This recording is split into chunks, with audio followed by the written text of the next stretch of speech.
Tuan Yang Di-Pertua, bajet 2013 digubal dengan fokus untuk meningkatkan taraf hidup rakyat di seluruh negara, memastikan pertumbuhan ekonomi mampan, perbelanjaan berhemah, mengurangkan defisit fiskal negara dengan matlamat keseluruhannya, mengutamakan kesejahteraan rakyat. Kerajaan akan memastikan rakyat mendapat perkhidmatan terbaik serta manfaat maksimum hasil daripada pelaksanaan program dan projek pembangunan. Oleh itu, bajet 2012 dirangka dengan tema Memakmur Negara, Mensejahtera Rakyat, sebuah janji ditepati. Dengan memberi penekanan kepada 5 fokus utama. Tuan Yang Di-Pertua, fokus pertama, merangsang aktiviti pelaburan. Pertumbuhan ekonomi negara akan terus dipacu oleh pelaburan langsung asing dan domestik. Dalam tempoh separuh pertama 2012, pelaburan swasta meningkat kepada 75.3 bilion ringgit berbanding 59.8 bilion ringgit bagi tahun yang sama pada tahun 2011. Trend ini dijangka berterusan dalam tahun 2013 dengan pelaburan swasta dijangka meningkat kepada 148.4 bilion ringgit. Kerajaan akan terus memperhebatkan pelaksanaan 12 bidang utama ekonomi negara.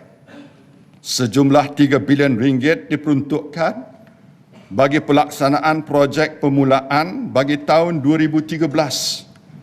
Ini termasuk 1.5 bilion ringgit bagi projek pertanian seperti kelapa sawit, getah, herba bernilai tinggi dan padi.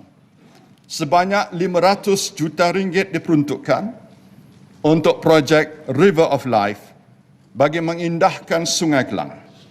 Manakala 300 juta ringgit lagi untuk projek pemulihan rangkaian paip dan pembentungan bagi perkhidmatan dan kemudahan air. Seterusnya, bagi merangsang pelaburan domestik dan mempercepatkan penyertaan Malaysia, syarikat Malaysia dalam rantaian bekalan global, kerajaan telah menyediakan dana strategik pelaburan domestik bernilai 1 bilion ringgit di bawah Lembaga Pembangunan Pelaburan Malaysia. Dana ini bertujuan memanfaatkan aktiviti penyumbaran luar dan pemerolehan teknologi oleh syarikat tempatan.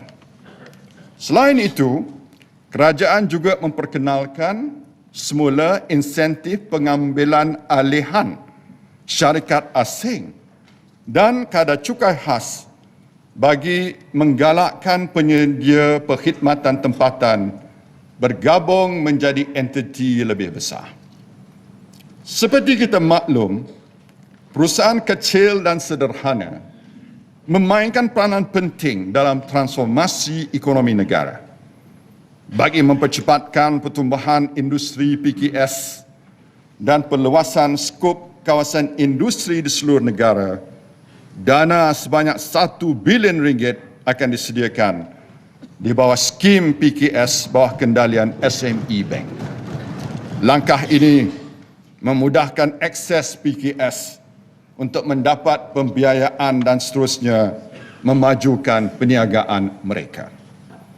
Ini selari dengan Pelan Induk PKS 2012-2020 telah dilancarkan yang bertindak sebagai dengan izin game changer untuk mempercepatkan pertumbuhan PKS melalui inovasi dan produktiviti. Pelan induk ini melibatkan pelaksanaan 32 inisiatif termasuk 6 program berimpak tinggi dengan peruntukan 30 juta ringgit. Dalam mempergiatkan industri halal, terutamanya membangunkan produk-produk halal berimpak tinggi untuk tujuan ekspor, SME Bank dengan kerjasama Bank Pembangunan Islam akan menyediakan dana industri halal sebanyak 200 juta ringgit membiayai modal kerja PKS terlibat. Pada masa ini, terdapat 1.5 juta penjaja dan peniaga kecil menjalankan perniagaan secara tradisional dengan struktur perniagaan kecil dan pendapatan harian yang tidak menentu. Sumbangan itu sebagai tanda keprihatinan dengan kekangan yang hadapi oleh mereka sekiranya berlaku kemudaratan diri, hilang upaya serta kematian. Kerajaan mencadangkan skim perlindungan insuran berkelompok kepada penjaja dan peniaga kecil yang berdaftar dengan Suruhanjaya Syarikat Malaysia. Skim ini memberi had perlindungan maksimum sebanyak RM5,000. Buat pertama kalinya, kerajaan akan membiayai skim ini dengan peruntukan sebanyak RM16 juta setahun. Di samping itu, Perbadanan Nasional Berhad akan memperkenalkan program Business in Transformation bagi menyokong usaha bersepadu, memodernkan perniagaan gulungan penjaja dan peniaga kecil kepada standard yang lebih tinggi dan berdaya saing dengan menggunakan model licensing ataupun franchising. Program ini akan memberi bimbingan dan khidmat nasihat ke atas konsep perniagaan baru seperti kedai bergerak, kios dan perniagaan atas talian. Untuk ini, PRS akan menyediakan kemudahan kepada penjaja dan peniaga kecil dengan pinjaman sehingga RM25,000 bagi lisensi dan RM500,000 kepada licensor. Tuan Yang Di-Pertua, kita bersyukur kerana dikurniakan punca galian berharga, iaitu minyak dan gas asli di pesisir pantai. Kerajaan bermatlamat menjadikan Malaysia daripada sekadar pengeluar kepada salah satu hub dengan minyak dan gas bersepadu utama dunia. Jadi kerajaan telah mengambil beberapa langkah strategik meningkatkan keupayaan negara terutamanya dalam menyediakan ekosistem yang berupaya menyokong pembangunan rantaian penapisan, penyimpanan dan dagangan bagi mendukung penglibatan pengusaha swasta dalam pembangunan industri minyak dan gas. Pelbagai insentif, cukai dan bukan cukai istimewa telah dirangka. Ini termasuk bantuan kos pengambilan alihan tanah dan bantuan kewangan sebagai tipping point projek pengkongsian awam swasta, pengecualian cukai pendapatan 100% untuk tempoh 10 tahun, pengecualian cukai pegangan dan pengecualian duty stamp. Bagi pelaburan dalam aktiviti penapisan produk petroleum, allowance cukai pelaburan sebanyak 100% untuk tempoh 10 tahun diberi kepada yang layak. Hasil insentif pelbagai projek pelaburan minyak dan gas bernilai $20 bilion Amerika telah dimulakan, termasuk projek Petronas Refinery and Petrochemical Integrated Development atau RAPID, terminal simpanan minyak dan gas di Johor, loji regasifikasi di Melaka dan terminal minyak serta gas di Sipitang, Sabah. Pada tahun lepas, kerajaan telah melancarkan program Global Incentive for Trading atau GIFT dengan galakkan cukai pada kadar 3%.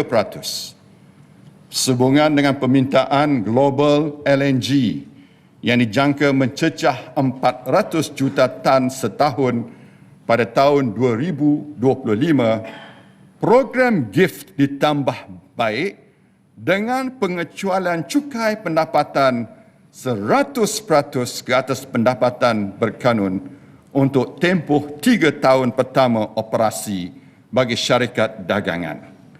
Dengan dagangan komoditi yang diluluskan akan diperluaskan kepada lain-lain komoditi seperti pertanian, bahan mentah bertapis, logam asas dan kimia.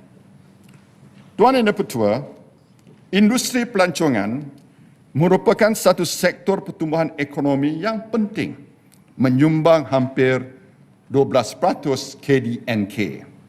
Jumlah pendapatan daripada sektor pelancongan dianggar akan meningkat kepada 62 bilion ringgit pada tahun 2012. Sempena tahun melawat Malaysia, tahun 2013-14, kerajaan akan memperuntukkan sebanyak 358 juta ringgit di bawah perbelanjaan pembangunan, iaitu peningkatan peruntukan sebanyak 42% dengan sasaran pelancong seramai 26.8 juta orang. Kerajaan juga mencadangkan lanjutan pengecualian cukai pendapatan selama 3 tahun bagi pengusaha pelancongan yang mengendalikan sekurang-kurangnya 750 pelancong asing atau 1,500 pelancong tempatan setahun. Di sudut lain, kerajaan akan terus memberi penekanan kepada sektor pertanian dalam usaha meningkatkan pendapatan negara dan memastikan kelestarian jaminan bekalan makanan. Diperuntukkan sebanyak 5.8 bilion ringgit kepada Kementerian Pertanian dan Industri Asas Tani.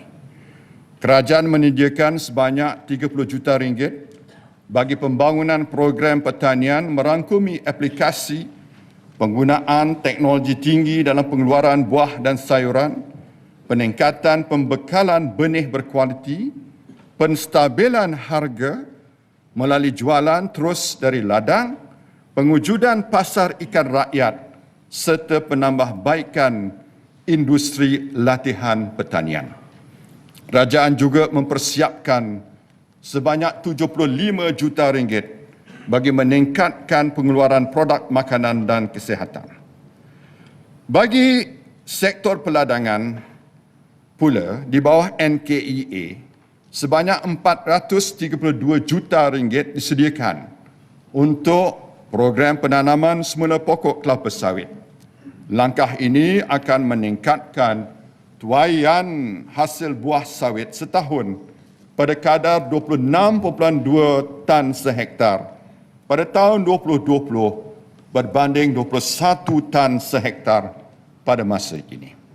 Di samping itu, sebanyak 127 juta ringgit disediakan untuk pembangunan bahan terbitan oleo bernilai tinggi yang dapat mengubah komposisi industri hiliran ke arah pengeluaran lebih banyak bahan terbitan. Tuan Yang Dipertua, berkaitan kelestarian jaminan bekalan makanan pada masa akan datang, kawasan jelapang padi sedia ada akan ditambah baik dengan sistem pengurusan tanamannya secara sistematik.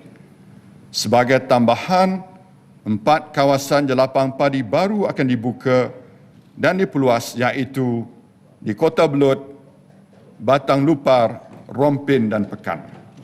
Pada masa ini, kawasan jelapang padi bertanam adalah seluas 389,000 hektar yang mampu menghasilkan sebanyak 1.8 juta tan metrik. Pertambahan 4 lagi kawasan jelapang padi baru seluas 19,000 hektar dengan penyertaan seramai 12,237 pesawah dijangka menghasilkan 104,000 tan metrik dengan perbelanjaan sebanyak 140 juta ringgit. Tuan Yang Dipertua, kerajaan amat menghargai sumbangan para nelayan dan sentiasa memastikan kedudukan sosioekonomi gulungan ini bertambah baik dan pendapatan mereka meningkat. Pada masa ini, kerajaan memberi elawan bantuan sara hidup RM200 sebulan yang dapat memanfaatkan 55,000 nelayan berdaftar. Kerajaan juga menyediakan insentif pada kadar 10 sen hingga 20 sen sekilo bagi menggalakkan nelayan mendaratkan hasil tangkapan di jeti-jeti berdaftar seluruh negara. Kerajaan juga telah memperkenalkan skim pelindungan insurans nelayan dengan pelindungan maksimum RM100,000. Meneruskan hasrat ini bagi tahun 2013, kerajaan akan memperuntukkan RM230 juta sebagai insentif tangkapan ikan dan bayaran allowance bantuan sara hidup nelayan. Di samping itu, berdasarkan peruntukan RM300 juta pada bajet 2012, program pembangunan dan pembaikan rumah nelayan sedang giat dijalankan. Bagi membantu para petani mengurang kos pengeluaran pula, kerajaan akan meneruskan pemberian subsidi dan insentif pertanian sedia ada berjumlah RM2.4 bilion. Bantuan ini termasuk subsidi dan insentif untuk sektor padi yang merangkumi pemberian subsidi harga padi RM480 juta, pemberian subsidi baja padi RM465 juta, insentif peningkatan hasil padi RM80 juta, insentif pengeluaran padi RM563 juta, subsidi harga beras RM528 juta dan subsidi benih padi sah RM85 juta. Selaras dengan komitmen untuk menjaga kebajikan rakyat, terutama pengusaha sawah, buat julung kali kerajaan akan memperkenalkan skim pelindungan takaful padi. Skim ini memberi kemudahan pelindungan kepada pengusaha sawah di bawah 10 hektar dan dijangka dapat memanfaatkan 172,000 pesawah. Jumlah pampasan yang dapat diterima dianggarkan bernilai RM13,000 setiap pesawah. Buat permulaan, kerajaan akan memperuntukkan RM50 juta. Selain itu, kerajaan akan meneruskan projek Azam Tani yang diperkenalkan pada tahun 2011. Program ini telah berjaya mengeluarkan seramai 100,234 keluarga daripada garis kemiskinan dengan purata pendapatan meningkat di antara RM200 hingga RM2,000 sebulan. Malah beberapa peserta telah berjaya mendapat pendapatan melebihi RM10,000 sebulan. Untuk memperkasakan lagi usaha ini, sebanyak RM41 juta akan diperuntukkan bagi memberi manfaat kepada 6,730 peserta.